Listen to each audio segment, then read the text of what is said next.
This week also places the Philippine National Police on the regional stage as we host the 44th ASEANAPOL Conference under the theme United in Vision, Securing People and Strengthening Collaboration.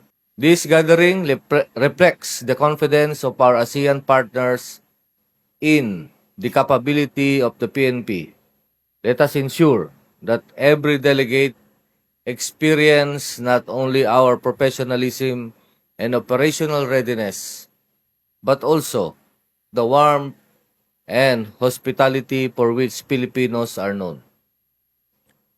As we carry our duties, let us remember that every patrol, every investigation, every arrest, and every act of service contributes to something greater than ourselves: the trust and confidence of the Filipino people.